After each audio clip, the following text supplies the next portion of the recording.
Months later, Governor Newsom, where's it at? Because the truth is free, but the lie can be very expensive. And right now, fire survivors want to know what happened to No Strings Attached. And I've been saying on this mic for the past 18 months, somebody or somebodies didn't do their job. Now it's documented. Governor Newsom, listen closely. You didn't do your job. You didn't keep your promise. You held up the bill. Now stop holding up the money. You said no strings attached. Instead, you played on the people's heartstrings. Where's it at? See, Governor Newsom, even at the French Laundry, if it don't come out in the wash, it's sure enough gonna come out in the rinse, and the rinse cycle is here. With the KBLA Talk 1580 editorial, I'm James Farr, and as always, we welcome your feedback.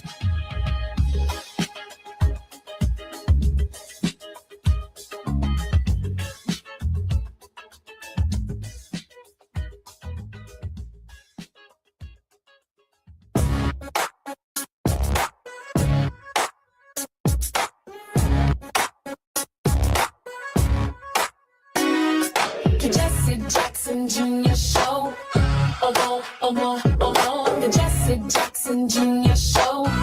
Oh, oh, oh, oh, the Jesse Jackson Jr. Show. Oh, oh, oh, oh, the Jesse Jackson Jr. Show. Oh, oh, oh, oh, come on and talk with me. Come on and listen to me. Come on and talk with me. Come on and listen to me. KBLA, Talk 1580, download the app. I'm Jesse Jackson Jr. Welcome forward to the Jesse Jackson Jr. Show on KBLA Talk 1580. It's Thought-Provoking Thursdays on the Jesse Jackson Jr. Show. And our regular contributor in the first hour is Atiba, former Deputy Executive Director for the National Black Caucus of State Legislators, Strategic Alliance Consultant, and President of Party Politics US. He's presently leading an effort across this country to encourage people to understand that midterms effing matter. Atiba, welcome forward to the Jesse Jackson Jr. Show and Thought-Provoking Thursday. Conversation with Atiba. Jesse, it's great to be with you. Another Thursday. Love having these conversations with you. Brother, I sure appreciate it. Why don't we start with the Knicks? What's your big takeaway? Oh my God. I feel like there's so much to unpack with that game. Last night, I'm not going to lie, I went to sleep at halftime. I thought the Knicks were out of it. There was no way that I thought the Knicks were going to come back. But you know what? I think that it's a lesson, but it was the old saying they used to say, it ain't over till the fat lady sings. And she wasn't singing. I love the energy, and I love the fact that you have so many people, not just in MSG, but outside of MSG. We don't know what their political affiliation. We know their different ethnicities and nationalities, and they're all pointing and watching that amazing game last night.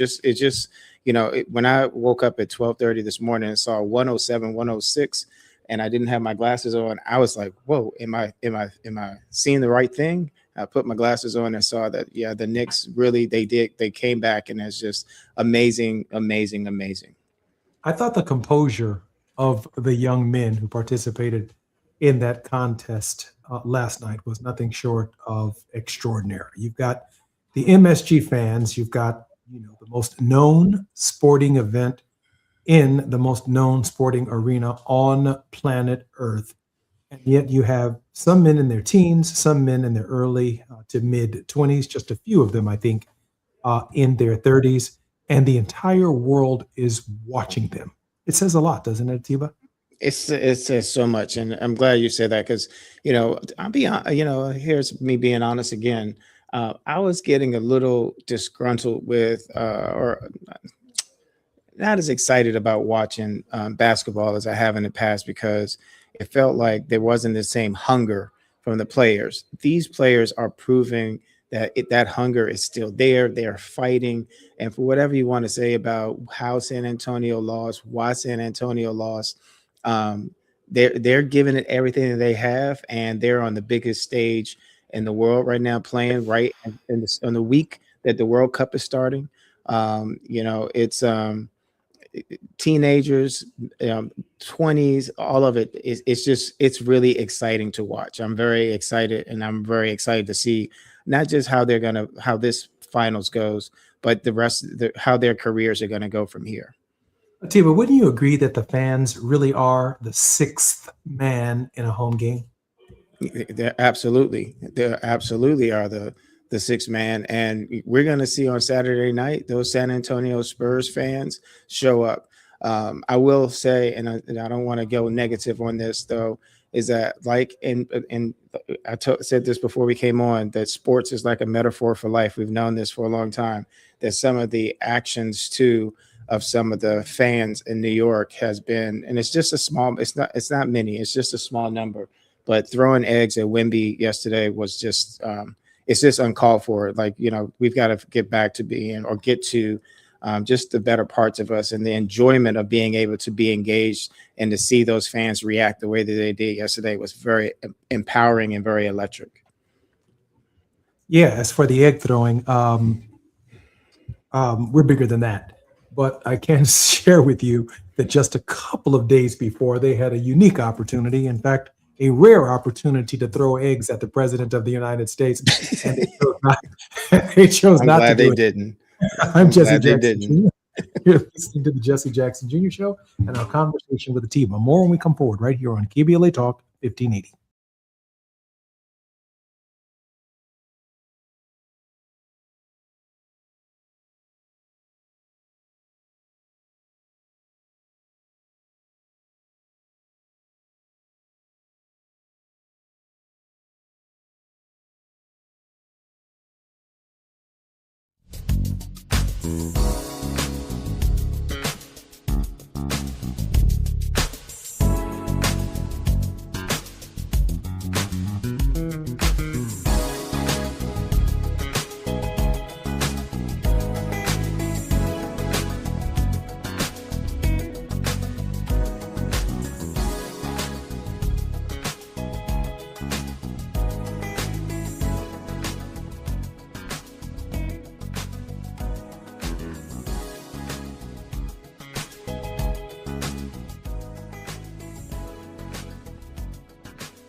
King Volley drops the beat. Come on and talk with me. Come on and listen to me. Come on and talk with me. Come on and listen to me. KBLA Talk 1580. Download the app. I'm Jesse Jackson to the Jesse Jackson Jr. Show on KBLA Talk 1580. We are in conversation this Thursday on Thought Provoking Thursdays with Atiba. Atiba is the former Deputy Executive Director for the National Black Caucus of State Legislators. He's worked as a TV political contributor for BNC News, The Heat, In the Know with Mo, The Leslie Marshall Show, iHeartRadio, and GovExec 96.3 WHUR, and the One America News Network. Atiba, welcome forward to the show. Hey, Jesse. Atiba, some initial thoughts about Carmelo Anthony in that case? Initial thought is just sad, and my thoughts and prayers go out to his family. We've seen people, because we just saw Cyrus, Carmack, Belton, that decision come down with someone saying that they were protecting themselves, and Carmelo's defense was that he was protecting himself. And, my initial thought is there's a reckoning that's happening right now. And it's not just, I know I talk a lot about voting. It's not just about voting. And I wish that I had an immediate answer to it. But I do know that a lot of this is because we are not looking at each other as human beings. And I know that there are a lot of people in the African American community in particular that feel that way, and rightfully so. I've always been taught when I was growing up by my parents that young Black men are targets. That the way in which we are seen, the way in which television and media projects us as less intelligent than we are, less hardworking than we work, less patriotic than we are. And yet, overwhelmingly on the news are the negative stereotypes, the perceptions, the absence of justice in many cases, the inability to speak for ourselves and articulate who we are as Black men. We get these examples that are sometimes deeply troubling. Some of them are just blatantly outside of the scope of human decency. You can see the nature of the discrimination, the nature of the racism, the nature of the, if you will, the male Negro phobia, the fear of Black men that drives a narrative in this country. Atiba, is there a way out to just see each other as human beings, or is this the context that we will always find ourselves in? So I want to go back and say, because, two families are affected by this or impacted by this, and that seems to be the case too often. So I don't want to, diminish also the value of the other life, but I also don't want to diminish in terms of what led to all this. I think that it's all of it is something that we all as Americans, as humans, should be looking at in terms of, I feel like, when you introduced this segment, you mentioned that I was on BNC News. And one of the things on BNC News, it felt like too often on Black News Channel, we were talking about young men who had been killed. In that case, it was often by police officers, and how we are looked at in this country. Now, I'm going to say something that is probably not going to be very popular, but I feel that I can't say one without saying the other. And part of that is that how people look at us also is contingent upon how we not only imagine ourselves, but how we put ourselves forward.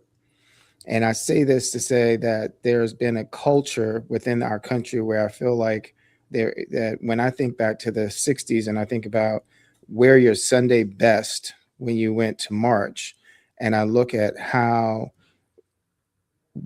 I see certain things today that are necessarily in our best, putting ourselves in our best image. So I want to say that first. But the second thing is that regardless of what you wear and who you are, that looking at each other as human beings, one is just being able to look each other in the eye and being able to see each other from a heart standpoint as opposed to from a skin standpoint. And there's too often that we're looking at each other, all of us, from a skin standpoint, because there are too many issues in our tissues, too many things from our past. And we're looking at things in its present form right now without looking back at the past in terms of how we got here. That's why, Jesse, you know, week in and week out, I'm asking and I'm saying, when we talk about voting and we're talking about the redistricting issues, that we have to look back to the past and remember and see how we got here, because too often we can point the finger, but often we're not looking back at ourselves, at our own reflection, and wondering, did I do something to get us here? And I know that in a large part that there is a culture, there is a caste system in this country that has placed us in a certain place. And too often, I feel like we are inserting and putting ourselves there ourselves because we continue to harp so much on our blackness that we don't focus more enough on our human beingness and about what it is to being human. And I know that's a lot to kind of try to unpack, but I just think that there are other things too that we all have to be looking at ourselves and looking at, why did they look at the president of the United States and Barack Obama and his family living in the plantation house, which is the president's house? Why do they look at him so way? Because they looked at him in a way that they had a hard time seeing his humanity, because he didn't look like the way that they want us to be portrayed, and the way that often in culture, what have you, we are seen. You know, I want to juxtapose that against the first segment where we talked about the Knicks, because on the one hand, the nation is celebrating us. It's celebrating the excellence, resilience, the perseverance of both the New York Knicks and the San Antonio Spurs. And of course, these teams are largely dominated by our children. Now, I'm 61 years old, so I can look at a 20-year-old man and say, our children, and I mean it, because that's essentially who they are. But then on the other hand, when we move beyond the sports page or beyond the celebratory moment of professional basketball, the politics of the celebratory moment are not as celebrated as the moments when there seems to be these ethical, these moral, these collapses that the criminal justice system often portrays as the images of who we are. We're just as much as Knicks and Spurs as we are anything else. And again, I am not pointing the finger or making judgment one way or the other about the young brothers who are and their families who are experiencing the tragedy. I'm only making the point that America has a duality when it comes to us. One minute they're cheering us. You know, I'm sitting here looking at Marissa Hargitay on the bench and at courtside in the basketball game, enjoying Law and Order and SVU every single night.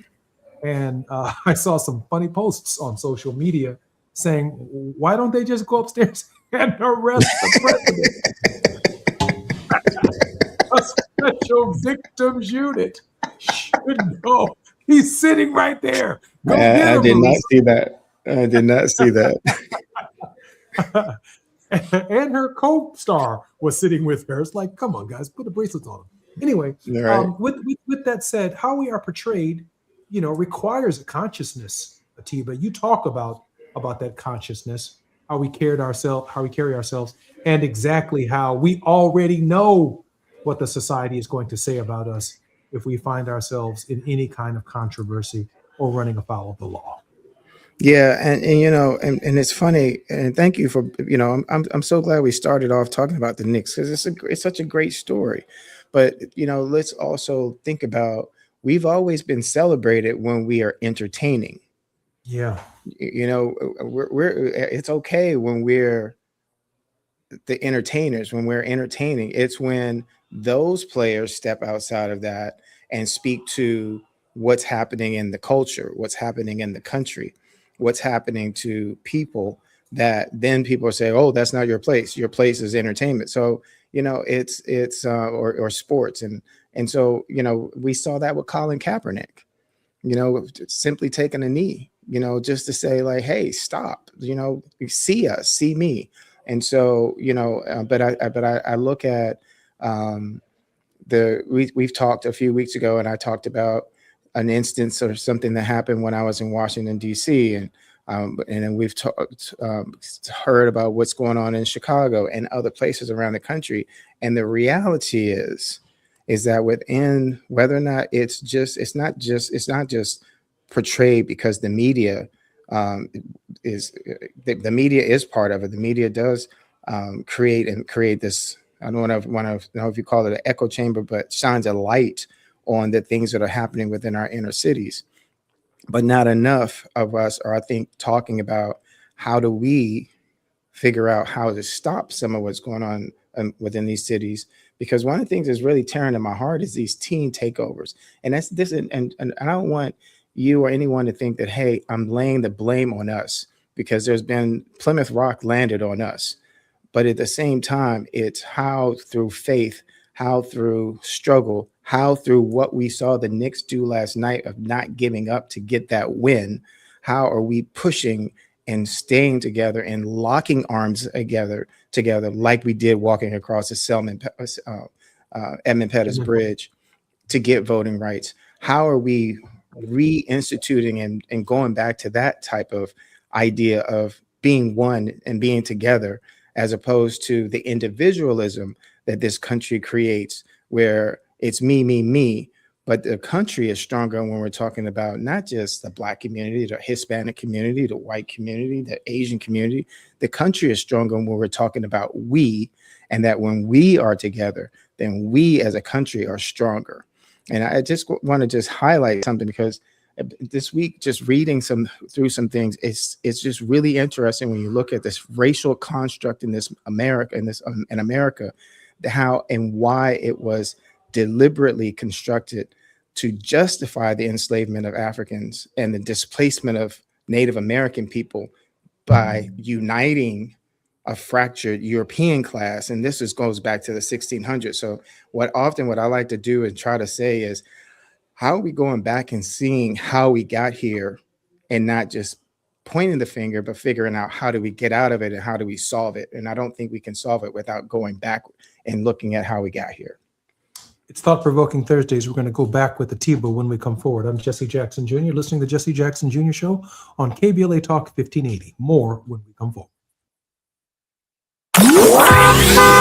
It's afternoon drive time with Jesse Jackson Jr. Only on KBLA Talk 1580.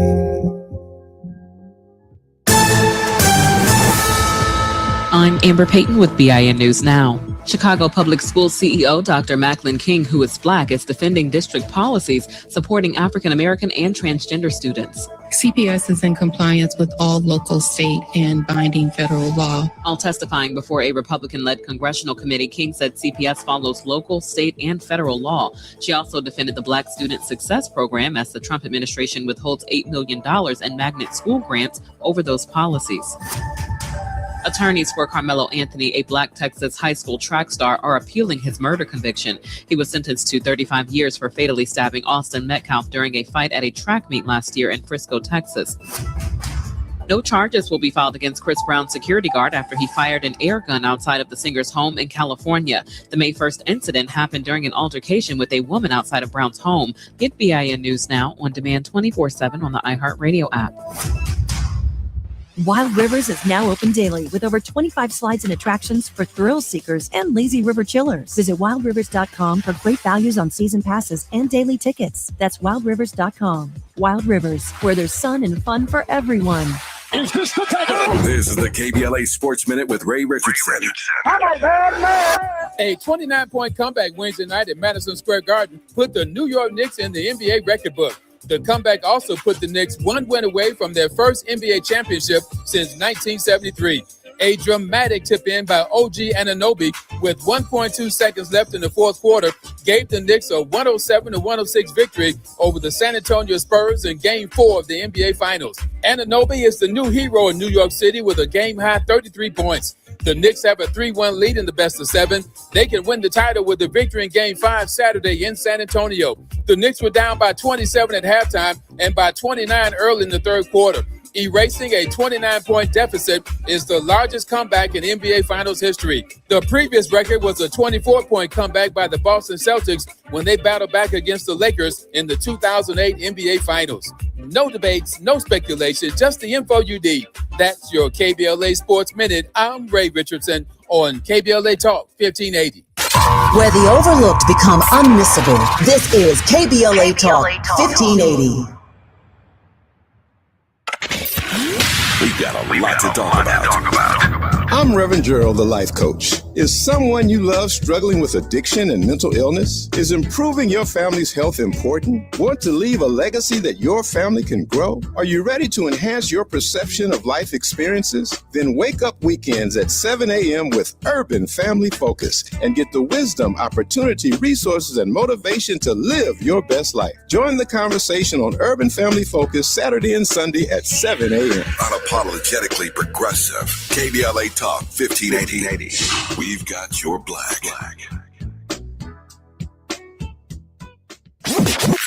Brothers and sisters, you have something to say, and we want to hear it. KBLA Talk 1580 is engagement radio, not outrage radio. A place where your hopes, your frustrations, and your ideas are welcome 24 hours a day, 7 days a week. Real talk, real people, real Los Angeles. KBLA Talk 1580, the station that sounds like the city looks. Tune in on your AM radio dial at 1580. Download our free KBLA 1580 app or listen live on our website at KBLA1580.com. Unapologetically progressive.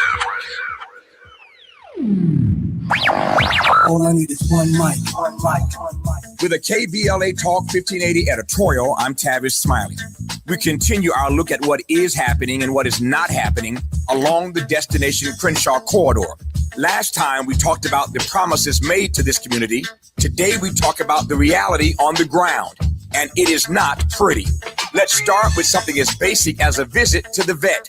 Customers of the local veterinary clinic right next door to this studio are forced to park blocks away and carry their sick and injured animals through conditions that no pet owner or sick animal should have to endure. Why? Because the construction has blocked access to the vet's parking lot for years now.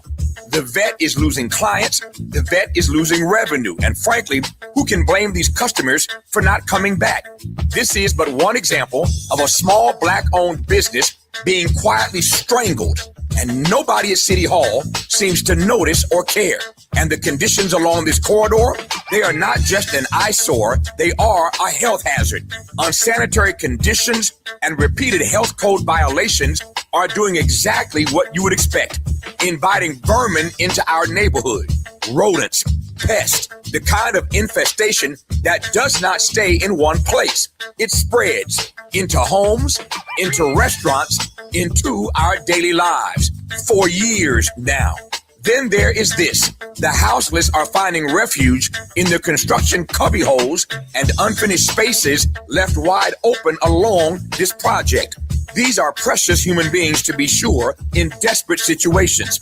But this is also a safety and liability crisis that the city created and has yet to address for years now.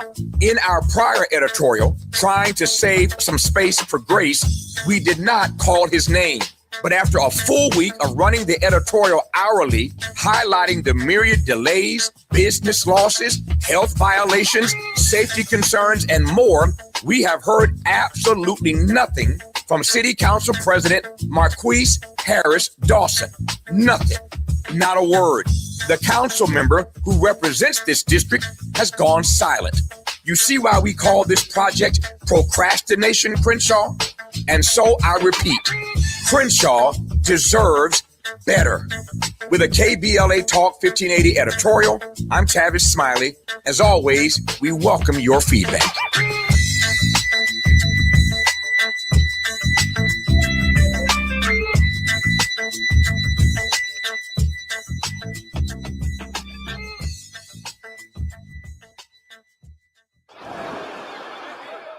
Hear that? That's the sound of your life. Perfectly imperfect. Beating in rhythm to the world you've created. But every time you drive after drinking, music gets drowned out. Your life sounds pretty great. Don't let a buzz ruin it. Buzz driving is drunk driving. Don't drive buzzed. A message from NHTSA and the Ad Council. You're listening to Jesse Jackson Jr. on KBLA Talk 1580. The Jesse Jackson Jr. Show. The Jesse Jackson Jr. Show. The Jesse Jackson Jr. Show. The Jesse Jackson Jr. Show. King Volley, drop the beat. Come on and talk with me. Come on and listen to the me. Come on and talk with me. Come on and listen to the me. KBLA Talk 1580. Download the app. It's Thought Provoking Thursdays on the Jesse Jackson Jr. Show. I'm Jesse Jackson Jr. You are listening to Thought Provoking Thursdays and our conversation with Atiba on KBLA Talk 1580. Atiba, how are you, brother? I'm good, Jesse. Good to be here. Atiba, in the last segment, in order to come forward, you said that we first have to look and or go backwards. Atiba, help us understand your thinking in this space. Sure. If it don't mind, I want to share Carter G. Woodson's a quote from Miseducation of the Negro.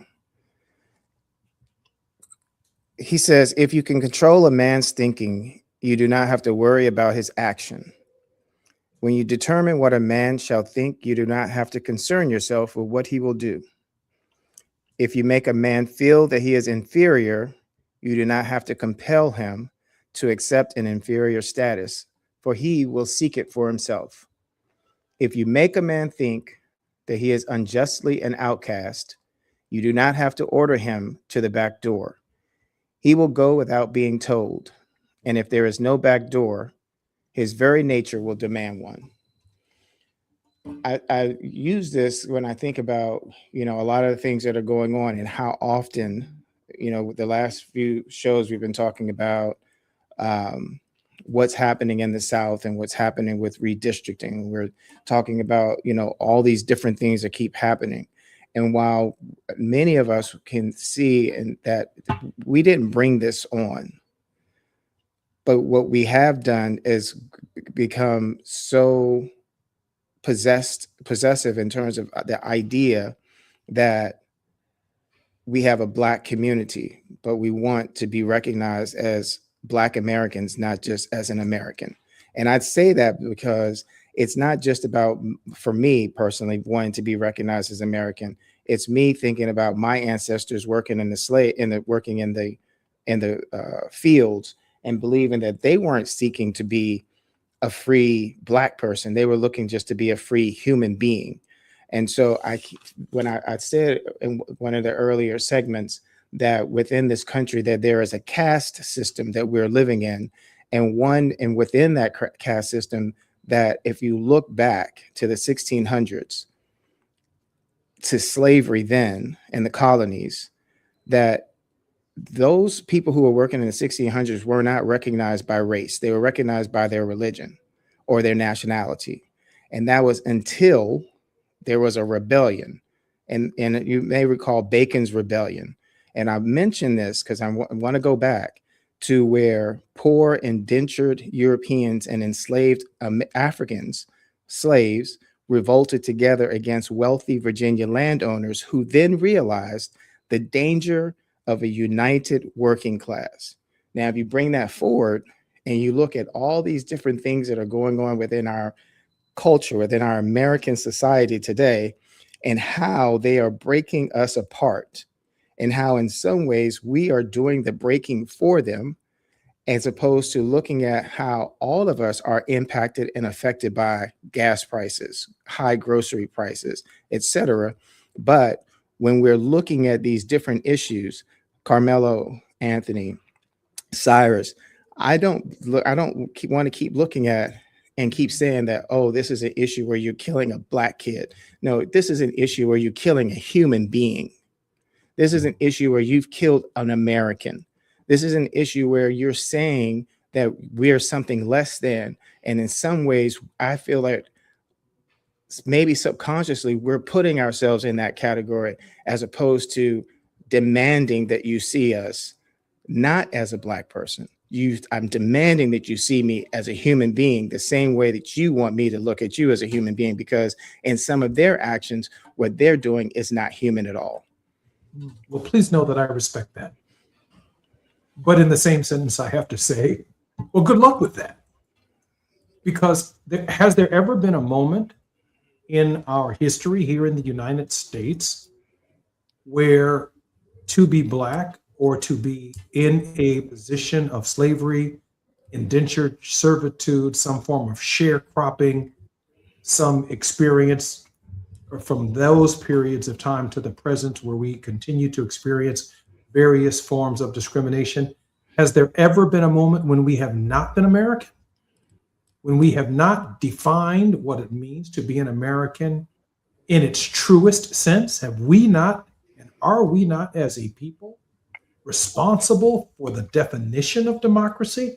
Certainly not on July 4th, 1776, but certainly by July 4th, 2026, we have had and made a contribution to this country that has made it far more democratic than the founding fathers ever could have conceived. It doesn't mean that that conception is not fragile, but it certainly means that we have participated. I can't find the moment, Atiba, where Negro in America hasn't been more American simply by his and her struggle to make this country live up to the true meaning of her creed.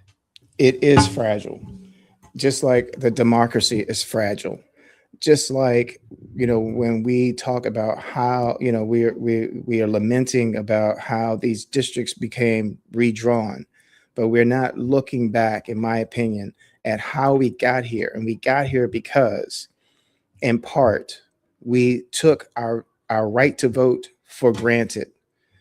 And some of that taking it for granted, it was because those people that we elected who made promises didn't fulfill their promises. I just saw today that the Democrats are now getting split yet again on what should be the national message. Should the national message be about affordability? Should the national message be one about the promise of voting rights? And I'm going to say to Dems right now, if you don't figure out how to have a united message that does not just speak to one party, to one community, you have to have a message that's going to speak to the whole country. And the whole country right now is impacted by inflation. The whole country, whether or not you're a farmer or you're someone living in urban Chicago or in Washington, D.C. or New York City, all of us are impacted by these high costs. If we start going into like these other things, then you will lose this election again, and you will lose it because it will fracture the country the same way that living in Florida, I saw the commercials that were painted against the former vice president, painting her about talking about sexual orientation and transgender rights, as opposed to a message that was unifying around the whole country. First, you got to get the power in order to be able to make the changes you want. And in order to do that, we have to figure out how we're going to be more unifying. And I want voting rights. I want laws that protect our young people, to protect all of us in terms of police officers. And I want laws that protect the police officers. But what I want is for us to figure out how we're going to do that. And it is much harder to do that when you're talking about the whole, as opposed to just talking about the part. We're having our conversation with Atiba right here at KBLA on Thought Provoking Thursday. More when we come forward on KBLA Talk 1580. While you're stuck in traffic, we can at least bring you up to speed on the news of the day. You're listening to Jesse Jackson Jr. only on KBLA Talk 1580.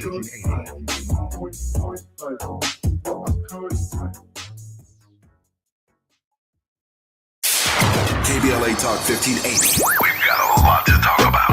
KBLA Talk 1580, connecting you with services and solutions The Michael's Daughter Foundation is dedicated to inspiring youth and resilience through storytelling, arts, filmmaking, and enrichment programs for youth and families in under-resourced communities and system-impacted individuals. The Michael's Daughter Foundation is a 501c3 nonprofit providing free and low-cost arts programs to youth and families from under-resourced communities, both system-impacted youth and those affected by the incarceration of a loved one. 1 in 43 children in America have a parent incarcerated. 70% of those children are expected to end up in prison. Through filmmaking, animation, theater, and writing, they help young people express themselves, build confidence, and imagine new possibilities. Beyond the arts, they offer financial literacy workshops, emergency support, and scholarships. Because thriving takes more than talent, it takes access. To learn more about the impact of Michael Daughters Foundation and how you can be a part of the movement, please visit their website, michaelsdaughterfoundation.com. This is a community call to action from KBLA Talk 1580. When you turn to the Employment Development Department, we'll help you get there. Whether it's support for you and your family while you find a new job, or the resources to focus on your recovery after illness or injury, we can help you move forward. From support while you bond with your newborn, to helping serve your family while your partner serves our country. Your EDD. We'll help you get there. For more information, visit edd.ca.gov. Going to a World Cup match in LA this summer? Ditch the parking stress and ride Metro. With direct service from across LA County, it's the easy way to get there for just $1.75 each way. KBLA Talk 1580. We've got a lot to talk about. Tired of being locked out of job opportunities and shut down by systemic racism? KBLA Talk 1580 stands with you in fighting for the rights of black workers, and we don't black down. The Los Angeles Black Workers Center is a dynamic alliance of workers, organized labor, community-based organizations, clergy, students, and scholars working collectively to improve the position of the black working class. The LA Black Workers Center takes a comprehensive approach to addressing the black jobs crisis. Their programs promote access to quality jobs, racial equity in hiring and retention, discrimination-free job sites, and they prepare black workers for employment in high-wage career track jobs. The LA Black Workers Center supports workers who need help protecting their rights on the job. They give workers access to quality jobs and remove systemic barriers to employment. And they are advocating for a fair deal for black workers in the new Los Angeles City Charter. To sign up for free career readiness training, get involved in organizing, or learn about union apprenticeship programs and trade registries, please visit lablackworkercenter.org. That's lablackworkercenter.org. Together, we can beat the black jobs crisis and build a more equitable Los Angeles. This is a community call to action from KBLA Talk 1580. Do you owe $10,000 or more in credit card debt or personal loans? With credit card debt at all-time highs, Debt Relief Advocates is urgently notifying consumers of debt relief now being made available, designed to aid consumers with out-of-control credit card debt. Those who qualify and enroll for this relief program will only have to pay back a fraction of what they owe. This is not bankruptcy or a debt consolidation loan. This is a relief program that credit card companies would rather you not know about, as it ends your debt nightmare and saves you lots of money. Consumers owing at least $10,000 in credit card debt or personal loans can now take advantage of this debt relief as the cost of living skyrockets. Debt Relief Advocates has established a relief hotline for you to call to learn what debt reduction you may qualify for, so don't wait. For this free information, call the Relief Hotline at 800-505-8991. 800-505-8991. 800-505-8991. KBLA Talk 1580. We've got a lot to talk about.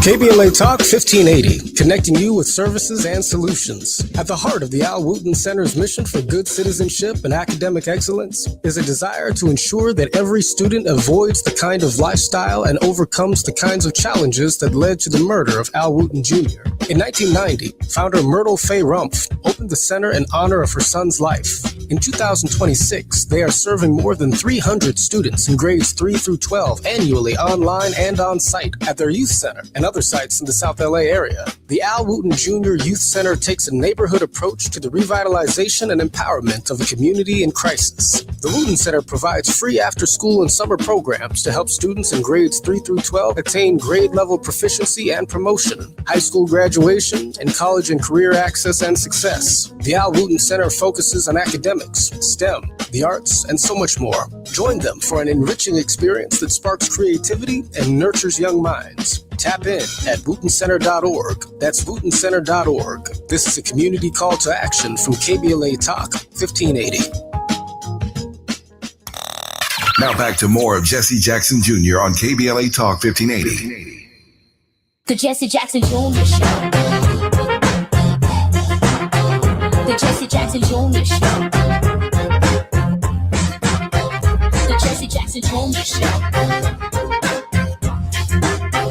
The Jesse Jackson Jr. Show. King Volley drops the beat. Come on and talk with me. Come on and listen to me. Come on and talk with me. Come on and listen to me. KBLA Talk 1580. I'm Jesse Jackson Jr. Welcome forward to the Jesse Jackson Jr. Show. It's Thought-Provoking Thursdays on the Jesse Jackson Jr. Show. In the next hour, we'll be in the World House with Johnny Mack. Today, we will be discussing United Nations Resolution ARES 8250, spearheaded by Ghana. It officially recognizes the transatlantic slave trade and racialized chattel slavery as the gravest crime against humanity. It acts as a vital foundation for global reparatory justice, driving discussions on formal apologies, artifact restitution, and compensation for people of African descent. You're not going to want to miss the next conversation, beginning in about 10 minutes right here on KBLA Talk 1580. Atiba, welcome forward to the Jesse Jackson Jr. Show and our conversation with Atiba. Let me ask you this question as we prepare to close out this show at this hour. It seems to me that there's still a disconnect between our hope, our fears, and Tuesday's elections, from Maine to the other participating jurisdictions in Nevada and throughout our country. I know that I feel a high energy level for the general election. People are concerned and they are paying attention.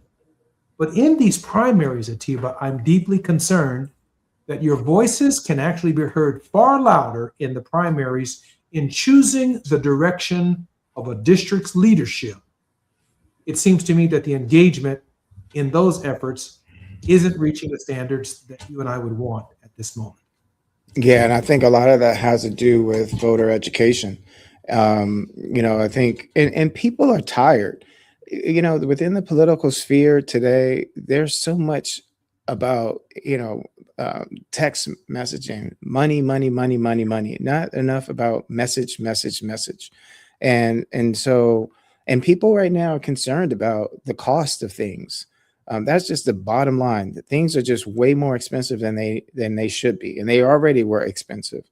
But I don't think that people recognize or see that their police chiefs are determined by and often by who their mayors are, or that these local elections have a great deal of impact on their school districts and school funding, even in terms of healthcare. So, there's just a lot I think that that's not happening. And within the primary system right now, personally, I would love to see it go away. Personally, I would love to see, if you're going to run for office, just let everybody run against each other, and who has the best message and can relate to the most people, then, hopefully they're the ones who get the most votes. It's just too convoluted at this stage. And I think that the average person right now is just tired, and they're tired of all the bickering, and they want to hear somebody who's going to give them some hope. I profoundly respect that. I do know, having experienced it myself 9 times and 17 years elected to Congress, and the one campaign that I recently lost on March 17th, that in order to project the message, it is directly tied to the money. It's money media, and message. Not necessarily in that order. I mean, the reason for running is my message. How I deliver that message, either by mailbox or by email or by text or by television or by radio or by Facebook or by Instagram, Instacart, whatever the mediums are, it all costs, Atiba. And so I think you're right. There is no doubt. What is the convincing and penetrating message, and how do we get it there is directly what is in front of us and this country and this electorate. Atiba, your thoughts, a word of hope. Yeah, thank you. And Jesse, thank you for the opportunity to have this discussion today. And, you know, I talked a lot about Black, and I just really want us to recognize that my idea, my thought, my mindset about the word Black is that Black represents faith. And that people, we are putting our faiths in the wrong things. And this country has become so materialized that we're not looking at God enough, in my opinion, my estimation, that we're looking at ourselves and we're looking at what someone else is doing to us, and we're not looking at enough in terms of God, and maybe in terms of the context of why is it that we've had to go through so much that God hasn't put anything on our shoulders that we can't deal with, and that together we can deal with it better, stronger. We can get out of this faster. But recognizing that, as I've used Carter G. Woodson's quote before, it was to make this point that maybe in some ways we continue to embody something using this word Black, as opposed to focusing it off of us and putting it, the fact that our faith should be in God, and that the things and the struggles that we've gotten out of in this country have been because we focused on God. And that when we are taking things and saying Black movies and Black music and Black business, I know one of the reasons I get so upset about is that when I was a registered Republican, I was called a Black Republican. And as a Muslim, I've heard terms say like Black Muslim. And ultimately, I'm just a human being. And I want for others the same thing that I want for myself. And that my heart is so open that I'm willing to say some of these things that may not be necessarily popular, because I just feel like insanity is doing the same thing over and over again and expecting a different result. And I think that in 2008, and you were part of that, Jesse, that us electing the first African-American president of the United States was not an accident, and it happened because we came together.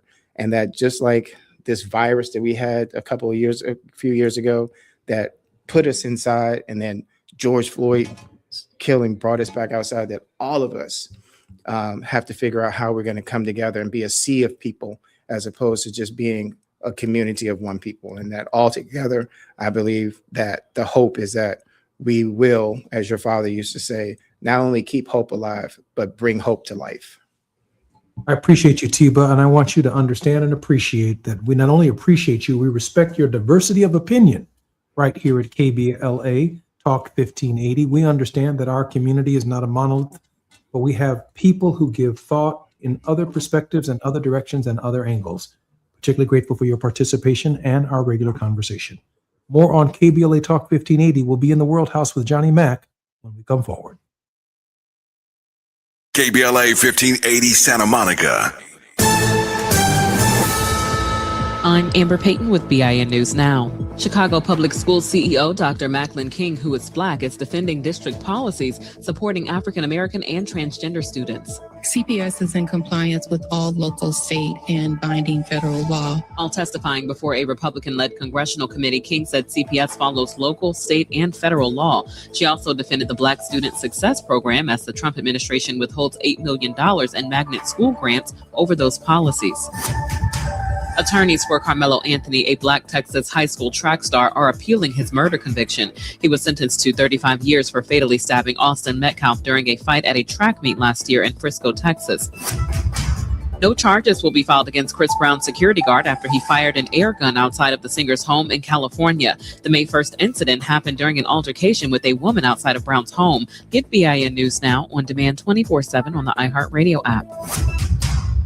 Wild Rivers is now open daily with over 25 slides and attractions for thrill seekers and lazy river chillers. Visit wildrivers.com for great values on season passes and daily tickets. That's wildrivers.com. Wild Rivers, where there's sun and fun for everyone.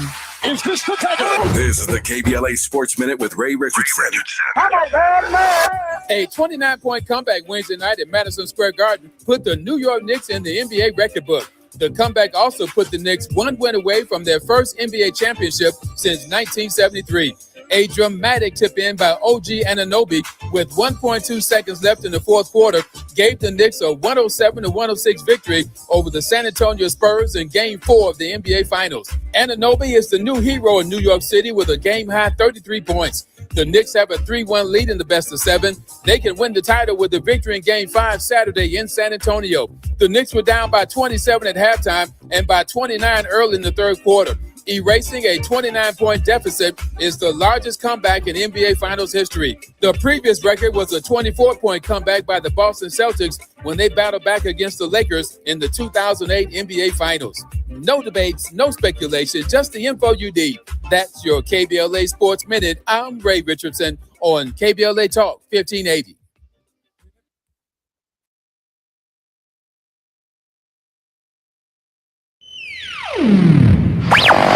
All I need is one mic. With the KBLA Talk 1580 editorial, I'm James Farr. $2.5 billion. Governor Gavin Newsom said it was there for fire survivors in Altadena and the Palisades. No strings attached. That was the promise. But the burning question is, where's it at?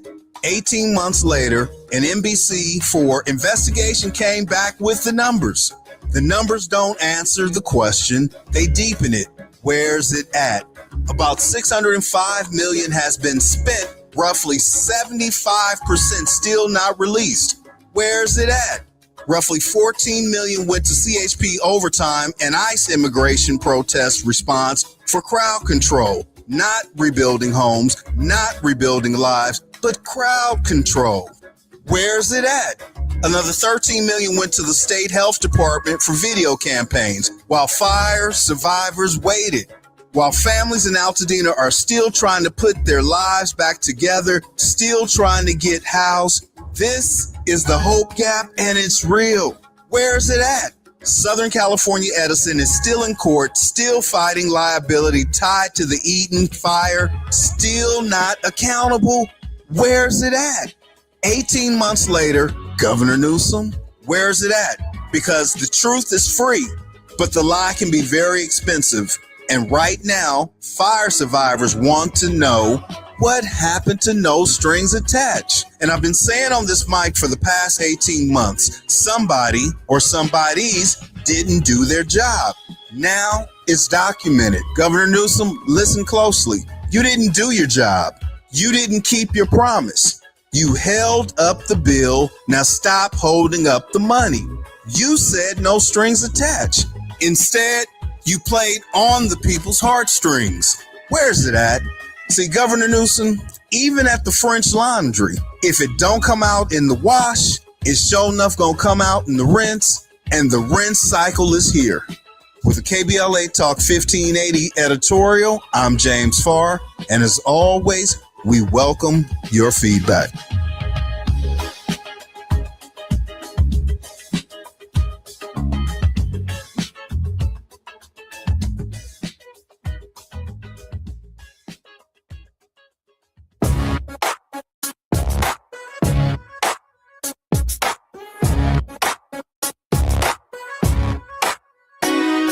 The Jesse Jackson Jr. Show.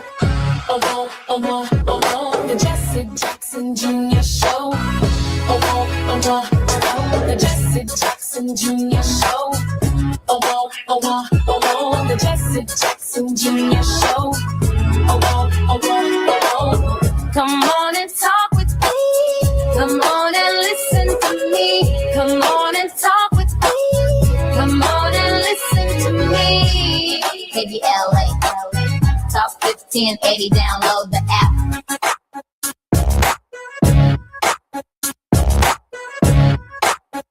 United Nations Resolutions ARES-AD 250, spearheaded by Ghana, officially recognizes the transatlantic slave trade and racialized chattel slavery as the greatest crime against humanity.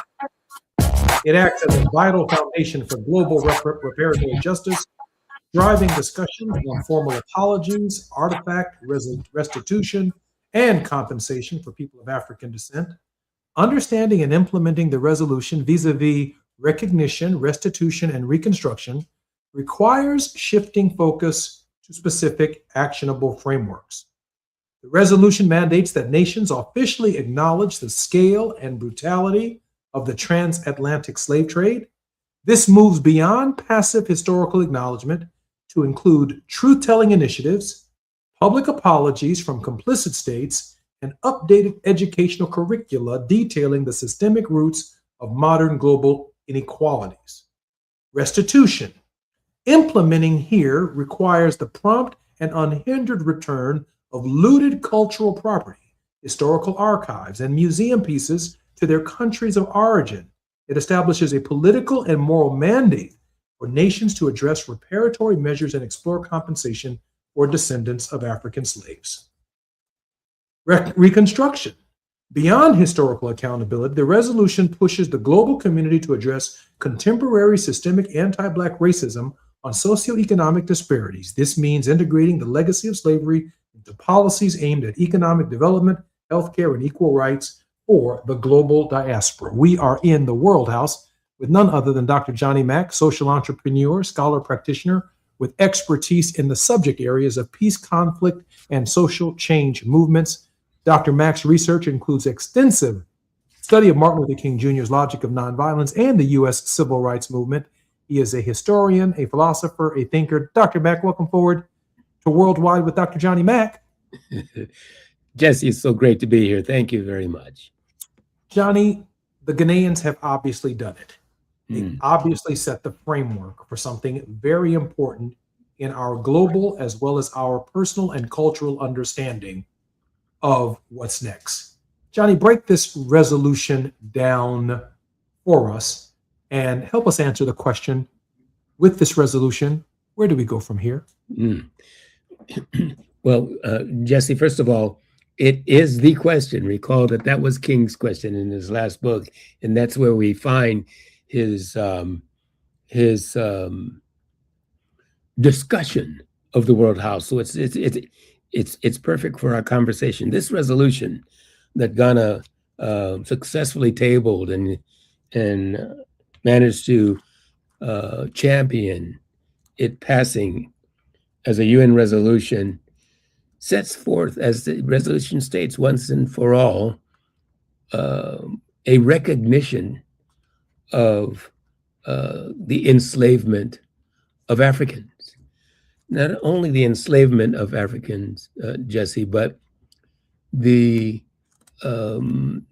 chattel enslavement of Africans.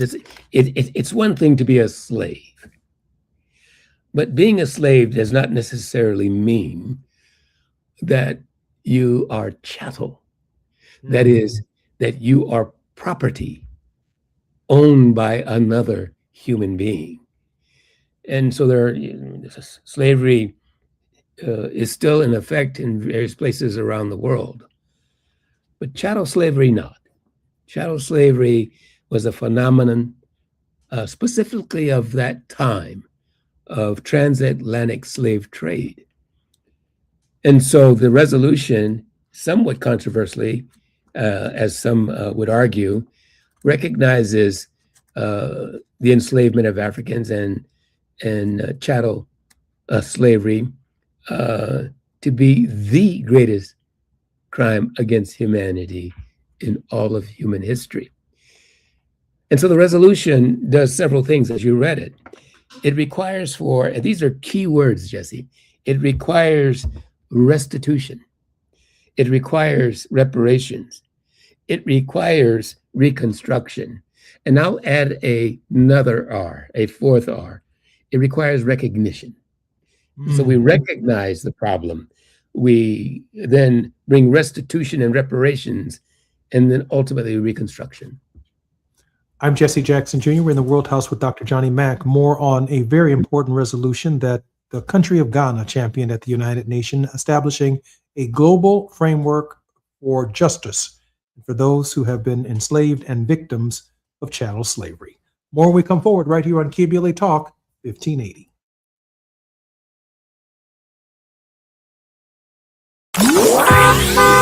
It's afternoon drive time with Jesse Jackson Jr. Only on KBLA Talk 1580. Let's celebrate. Y'all did it! Loving each other, needing each other.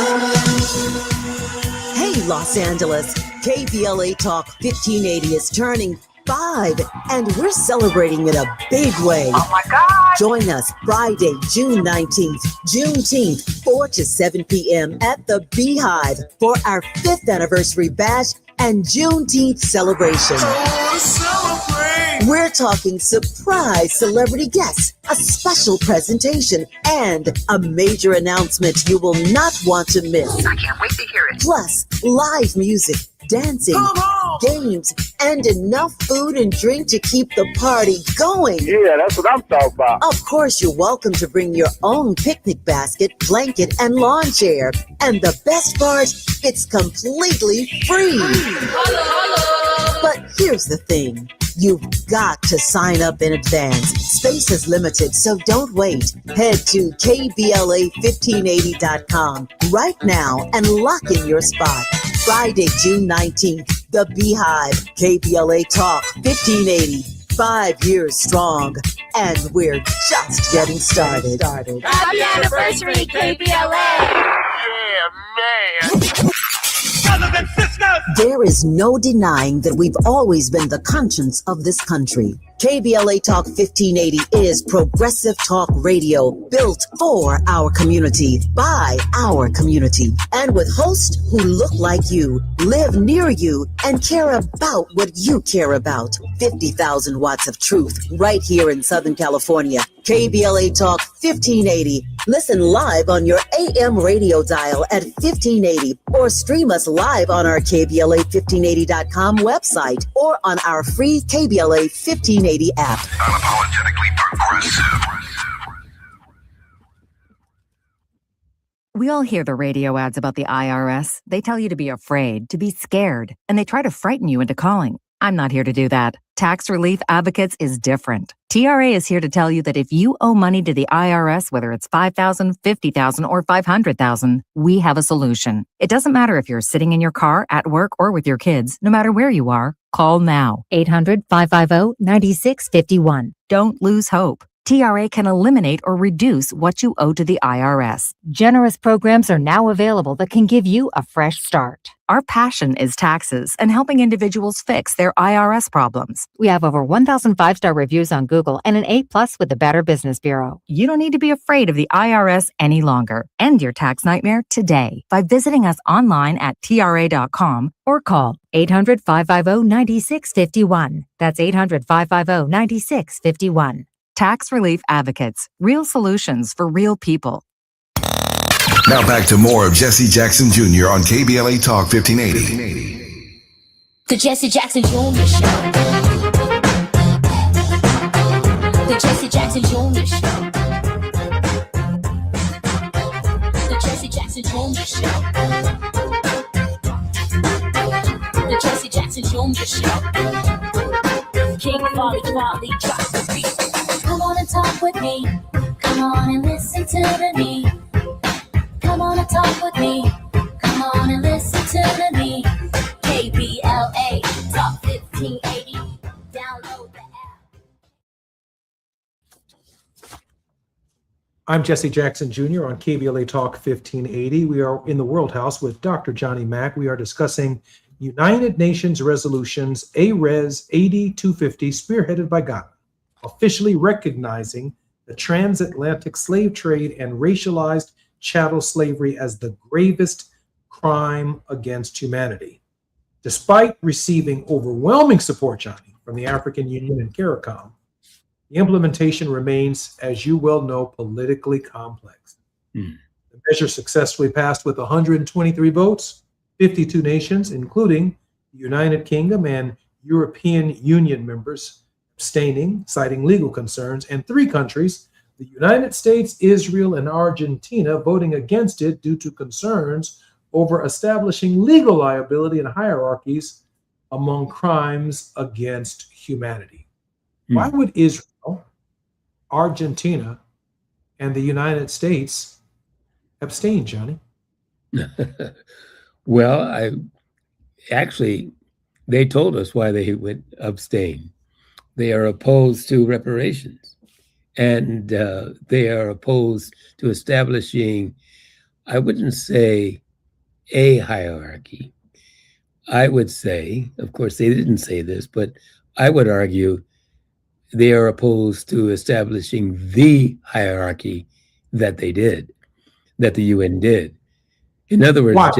Because it places it over their present status in the hierarchy of pain, of suffering, of hurt, of crimes against humanity that happened to them, as if there are other crimes against humanity that have happened to no one else? Well, again, there are 3 nations who objected, and they objected primarily for those 2 reasons. There are other reasons, but primarily for those 2, against paying reparations and against establishing a hierarchy. And yes, one could very logically argue that Israel feels that the Holocaust and the tragic crimes against humanity against them is the ultimate crime in history. Arguable. I'm not sure that the hierarchy is as important as recognizing crimes against humanity. Certainly, racialized slavery, Jesse, was in many respects one of the earliest in modern history documented crimes against humanity in the emerging not Renaissance. What's the word I want? In the emerging modern republics exactly. Thank you, Jesse. Evolving to democracy. Precisely. That's it. Now, I think it's also arguable, Jesse, when you think about it, Argentina had no such crime against its state, against its people. And so to answer your question, what would be their objection? Well, one, of course, is reparations. But it's also aligning, I would argue, with the United States. That is, Argentina wants to be in the favor of the current administration, in my judgment. And so, as goes the United States, it seems, as goes Argentina on this important issue. I also think Argentina was a safe haven post-World War II for Nazis. Indeed it was. And so, the idea that you could commit some of these grave crimes against humanity, more specifically the Jewish people, and then when the Nuremberg trials begin, when the founding of Israel and the Israeli state, as well as other countries in the world who seek reparatory damage for what happened to the Jewish people, you would find an underground railroad of Nazis going to Argentina. That's right. Who set up shop, were not prosecuted, did not pay their debts to society, accumulated land, wealth, opportunity, and maintained their ideological identification with Nazi Germany. Johnny, let me ask you this question. It's a UN resolution. Beyond it being a moral document, are there any parts of the resolution that are enforceable? Well, Jesse, is there anything at all enforceable in any UN resolution? And if so, by whom? The UN was not designed, it's not a nation state, and nation states have sovereignty.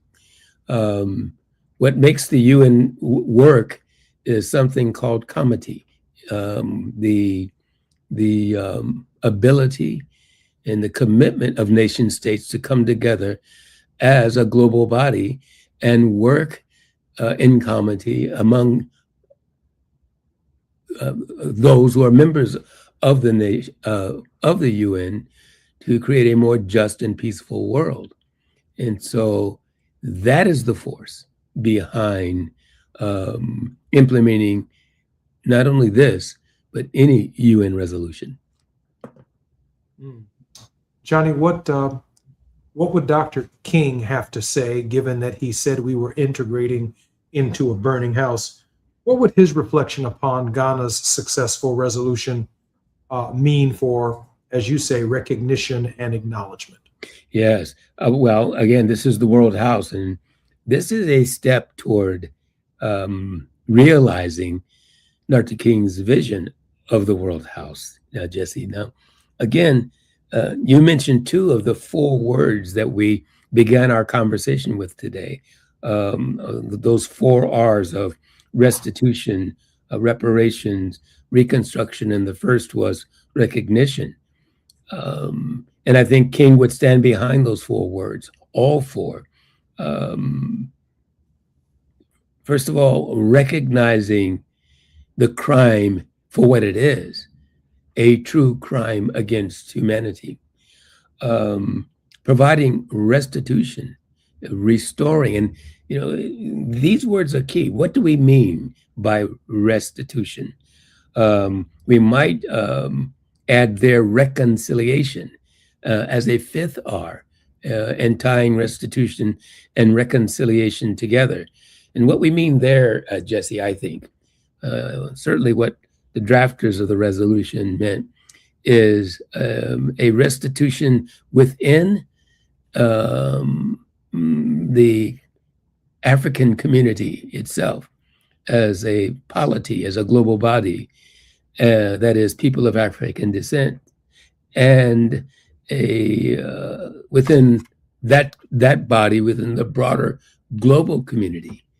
And with that, restitution becomes a reconciliation.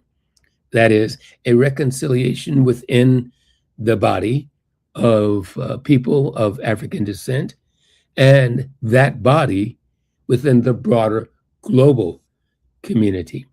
And then reparations to be a payment for, it is argued, what people of African descent, or Africans, suffered, Jesse, in slavery, and as a result continue to suffer.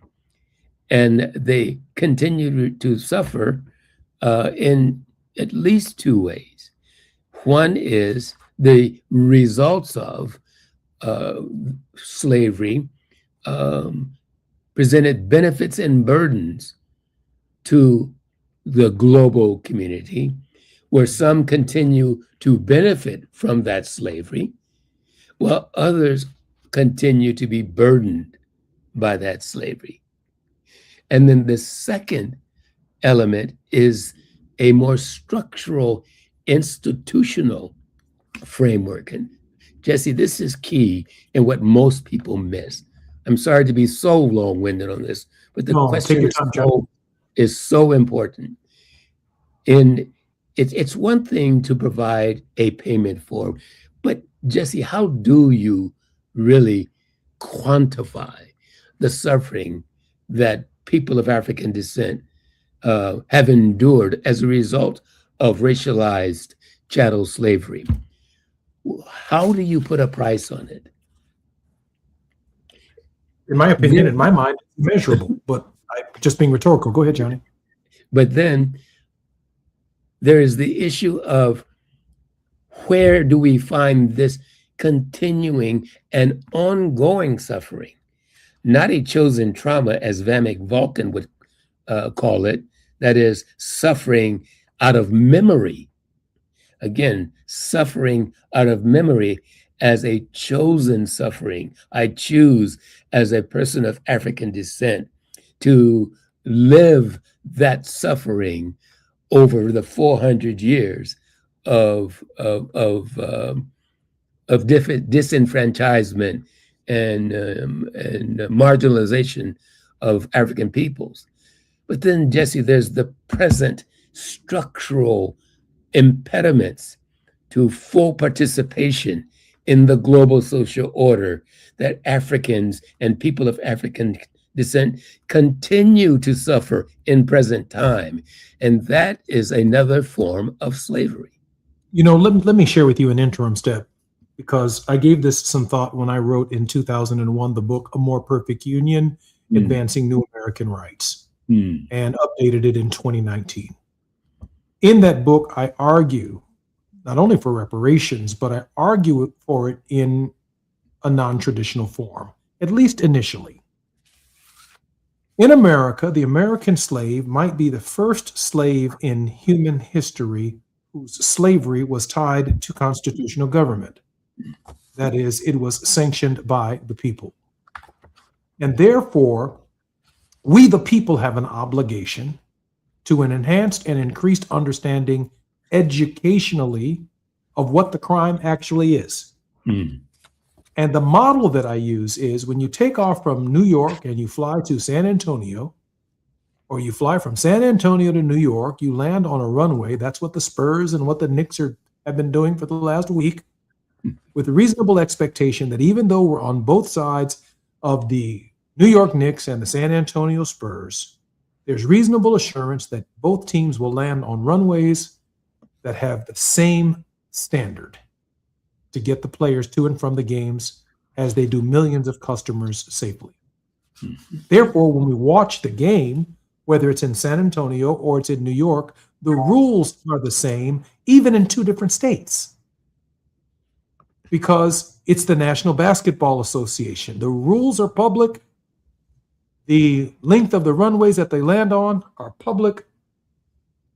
The understanding that they have to travel between games is public.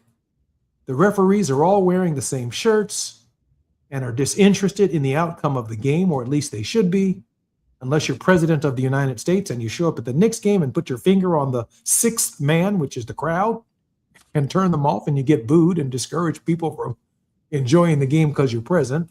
That happened. The reality is, Johnny, the first round of reparations is to make sure that every American in constitutional government understand the nature of the sin, the wrong, and the nature of the crime. If not, you'll just have Jesse Jackson Jr. and Johnny Mack and other participants in our program talking about it amongst ourselves. Hey, we get it. But I was walking through a small town in Virginia not long ago, outside of Dinwiddie and in Sutherland, Virginia, down catching some bass fish. And let me tell you, I had to wade through a sea of Donald Trump signs, trailer parks, just to get to this one little old bass location. And from the moment I stepped into the little bait shop and the white folks started looking at me like, Negro, you must be some kind of lost, I was saying to myself, in the 2026, we simply aren't on the same page. Their public schools are not the same as the ones that I attended or the private schools that I attended. They're not the same. They don't know the nature of the sin. And until every single American is on the same page, we can't agree on the remedy. So in constitutional slavery, the remedy comes from what? Let us first pass the 13th Amendment. Let us next pass equal protection of the law's citizenship rights. Let us next get the right to vote. And let's at least be on the same page in the Reconstruction Amendments, things that the nation cannot go back on. And let's discuss things that we need today. The right to health care, the right to a clean, safe, and sustainable environment, the right to decent, safe, and affordable housing. Hey, even the brothers and sisters that I met in Chesden, Virginia, can agree with me. I'm Jesse Jackson Jr., listening to the Jesse Jackson Jr. Show. We are discussing a very important resolution that has been brought to our attention by Dr. Johnny Mack, the Ghanaian resolution to recognize slavery as one of the great crimes of human history. More on KBLA Talk 1580 in the World House when we come forward. It's afternoon drive time with Jesse Jackson Jr. Only on KBLA Talk 1580.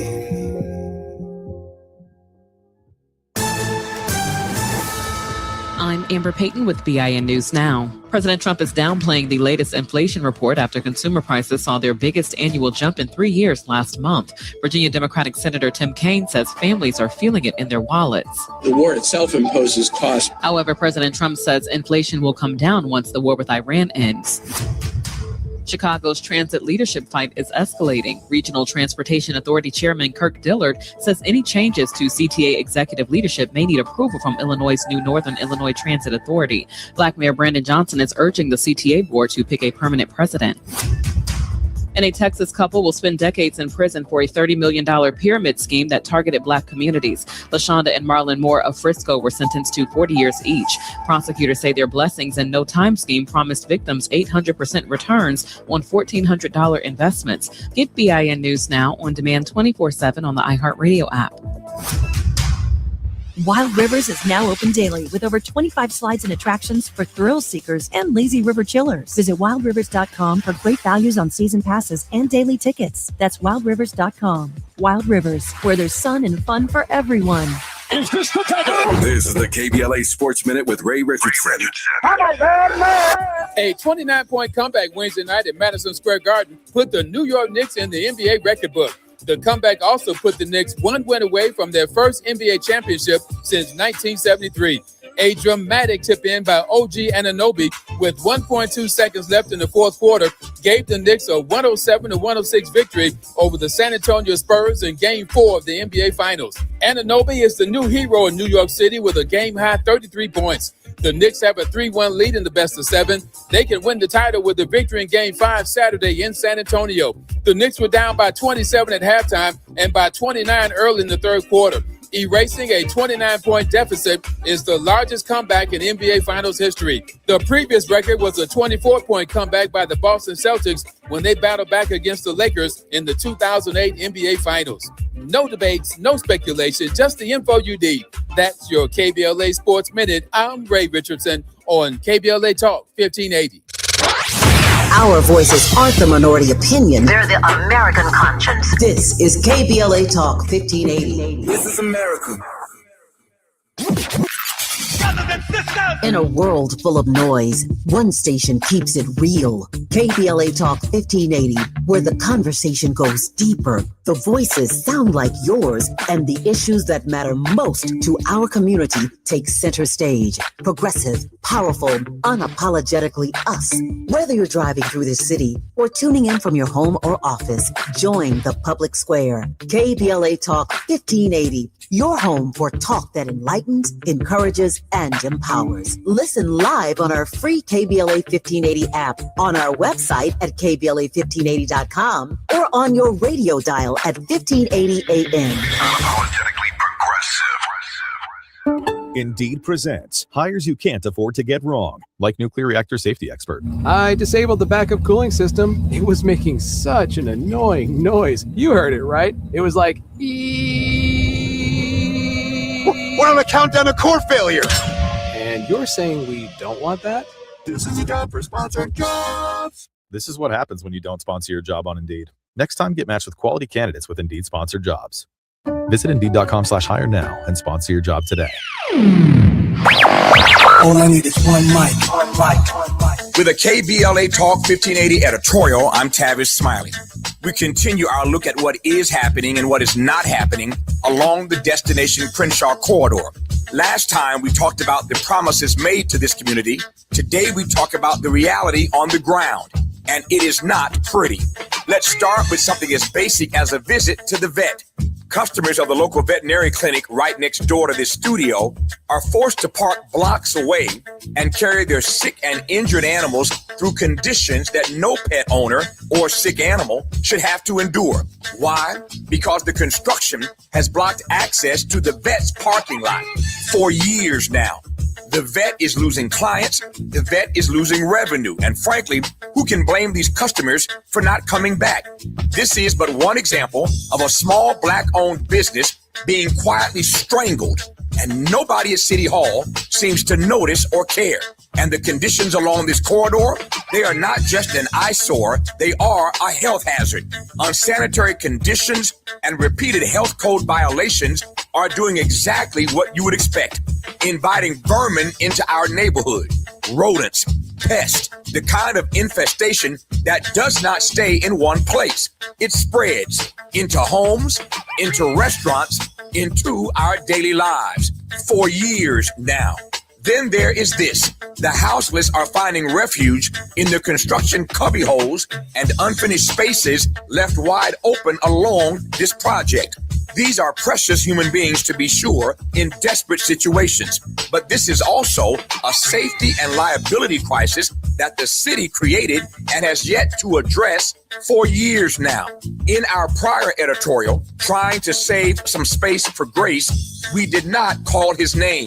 But after a full week of running the editorial hourly, highlighting the myriad delays, business losses, health violations, safety concerns, and more, we have heard absolutely nothing from City Council President Marquise Harris Dawson. Nothing. Not a word. The council member who represents this district has gone silent. You see why we call this project procrastination, Crenshaw? And so I repeat, Crenshaw deserves better. With a KBLA Talk 1580 editorial, I'm Tavis Smiley. As always, we welcome your feedback.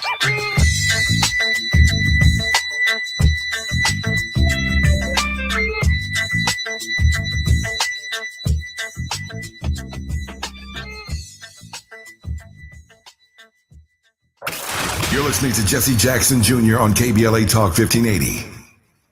The Jesse Jackson Jr. Show. The Jesse Jackson Jr. Show. The Jesse Jackson Jr. Show. The Jesse Jackson Jr. Show.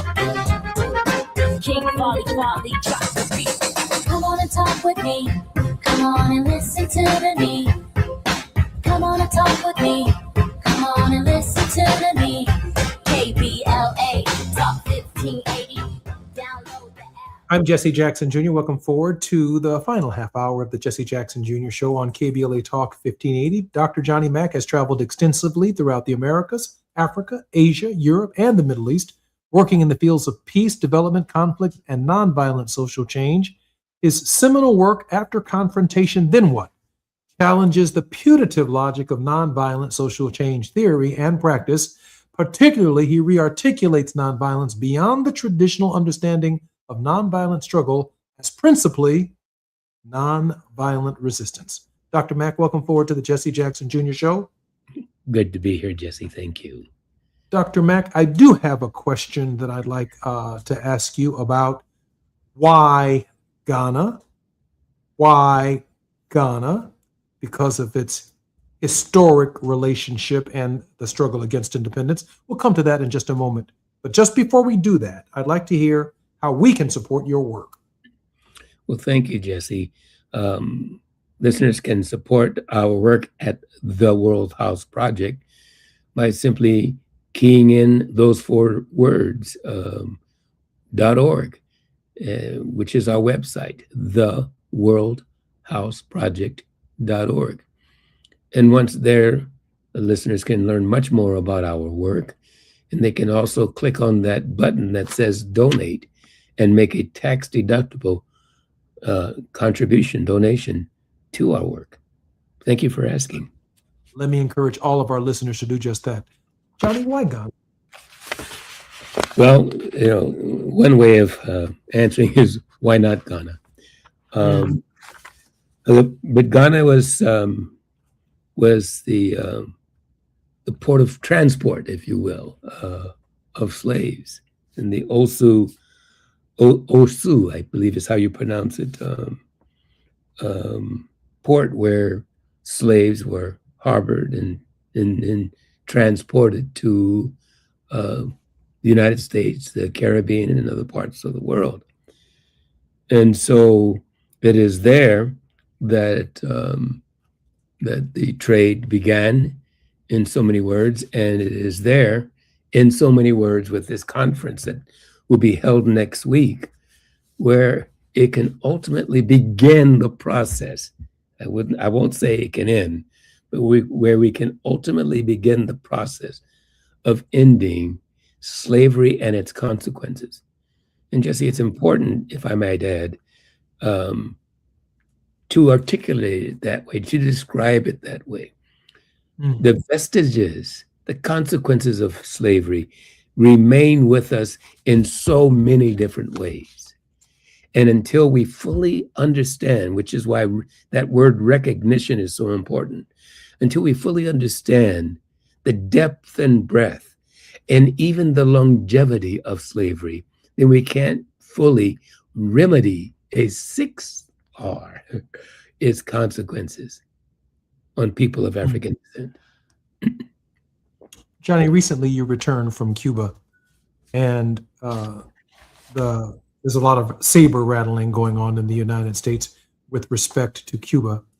But this diasporatic initiative by the Ghanaians reaches the Caribbean, it reaches South Americans, and it reaches not just Americans who might have found themselves on the shores of what would become the United States, but found themselves as Afro-Colombians, Afro-Caribbeans, Afro-Argentinians, Afro-Mexicans, and yes, Afro-Cubans.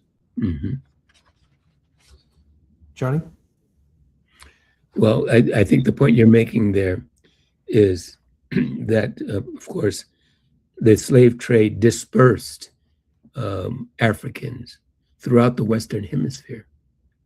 And we see them from Canada down throughout South America, and particularly in the Caribbean, whichever you prefer, its consequences, its impact, and Cuba and Haiti, arguably, are two of the most significant countries for different reasons, particularly Haiti.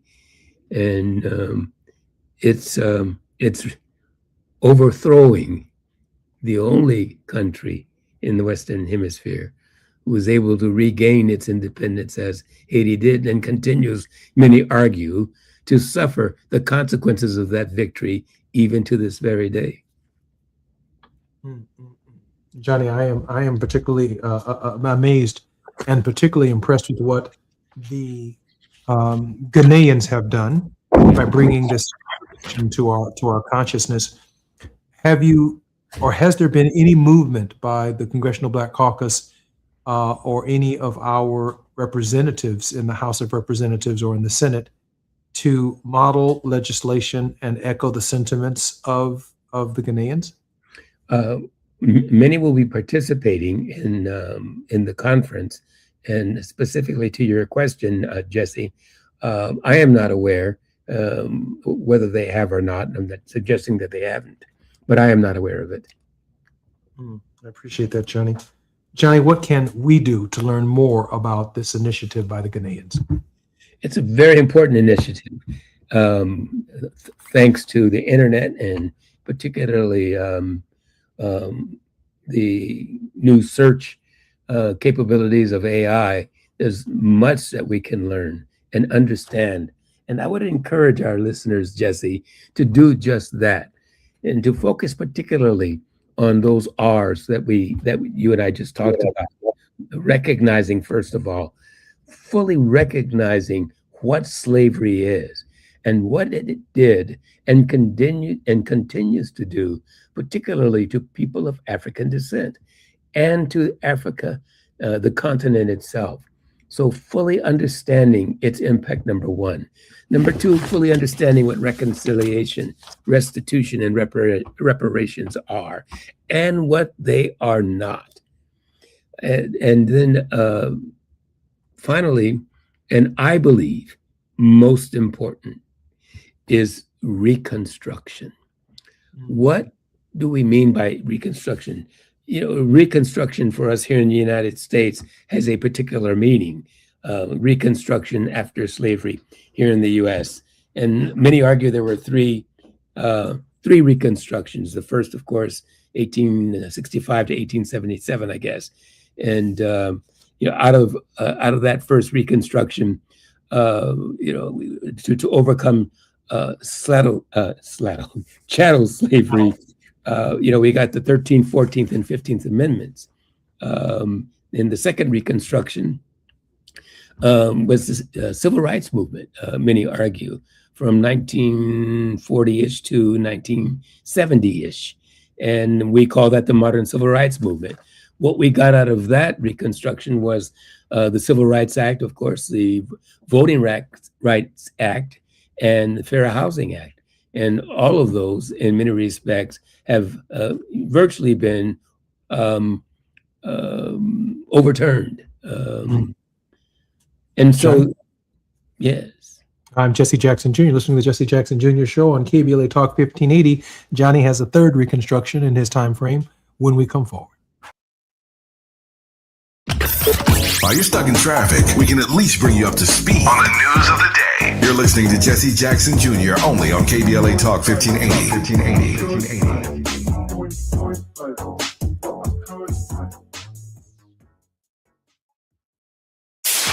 KBLA Talk 1580. We've got a lot to talk about.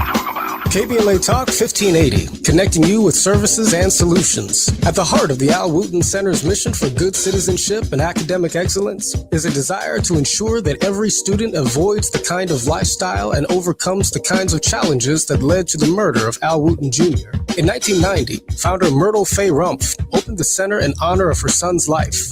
In 2026, they are serving more than 300 students in grades 3 through 12 annually online and on site at their youth center and other sites in the South LA area. The Al Wooten Jr. Youth Center takes a neighborhood approach to the revitalization and empowerment of a community in crisis. The Wooten Center provides free after-school and summer programs to help students in grades 3 through 12 attain grade-level proficiency and promotion, high school graduation, and college and career access and success. The Al Wooten Center focuses on academics, STEM, the arts, and so much more. Join them for an enriching experience that sparks creativity and nurtures young minds. Tap in at WootenCenter.org. That's WootenCenter.org. This is a community call to action from KBLA Talk 1580. LADWP customers get rebates up to $1,500 when you install a qualified electric vehicle charger at your home. It's like having a gas station in your garage. Get extra savings when you combine LADWP rebates with federal tax credits on chargers installed before June 30th. Visit ladwp.com/EV today and start saving. That's ladwp.com/EV. Did you know that $60 billion are lost every year to Medicare fraud? If someone has been a victim of healthcare fraud, the more we talk about that this occurs, older adults will feel more comfortable about sharing their experience. It's not about someone not being smart enough or not paying enough attention. Falling victim to fraud can happen to anyone. If I've been scammed, if I've experienced it and I'm angry about it and I want to do something about it, then I have an opportunity to volunteer and share with other people, here's what happened to me, but it doesn't have to happen to you. Medicare fraud hurts people, it hurts Medicare, and we need your help to make a difference. It's powerful to be able to address an issue like Medicare fraud, and being a volunteer for SMP gives you that power to do it. If you have passion and dedication and want to be of service, we'd love to have you join our team. For more information or to volunteer, visit CaliforniaSMP.org.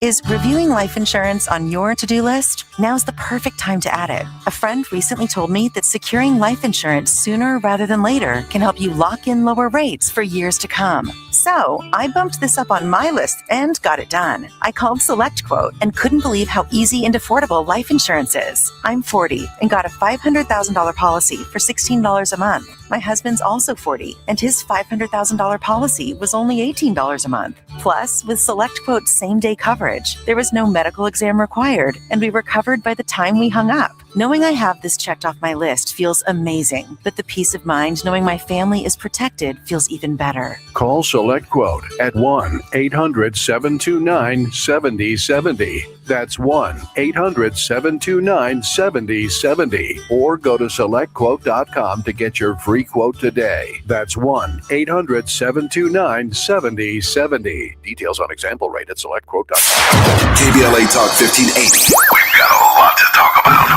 KBLA Talk 1580, connecting you with services and solutions. Created with a share of the 1984 Olympic Games surplus, LA 84 began operations in 1985 as a grant-making and educational foundation. Today, the LA 84 Foundation supports hundreds of nonprofit youth sports organizations throughout Southern California annually, trains coaches, commissions research, convenes conferences, and maintains the world's premier Olympic and sports library collection. They are transforming lives and communities through the power of youth sports. To find out about youth sports programs for yourself or your child, and to get information about the grants and support they offer to schools and nonprofits, or if you want to make a donation, please visit la84.org. That's la84.org. Or you can call them at 323-730-4600. This is a community call to action from KBLA Talk 1580. Now back to more of Jesse Jackson Jr. on KBLA Talk 1580. The Jesse Jackson Jr. Show. The Jesse Jackson Jr. Show. The Jesse Jackson Jr. Show. The Jesse Jackson Jr. Show. King Folly, drop the beat. Come on and talk with me. Come on and listen to me. Come on and talk with me. Come on and listen to me.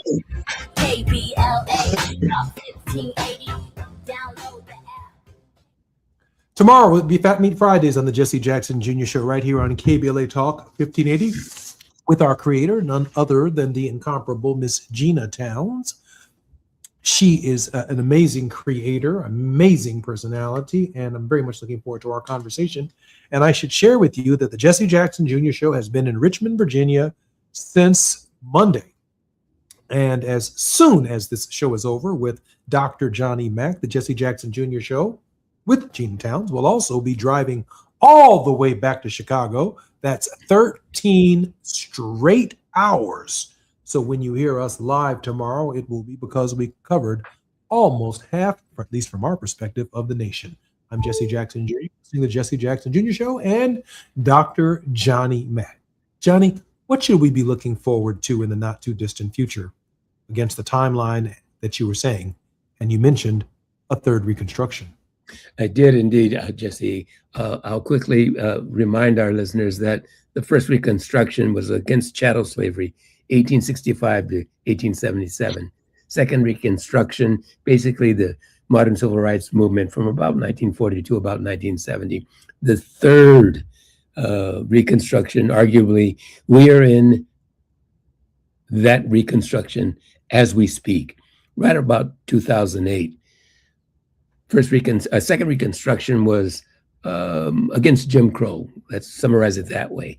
The Reconstruction we're in now seeks to remedy the last vestiges of slavery, and we can call that systemic and structural racism.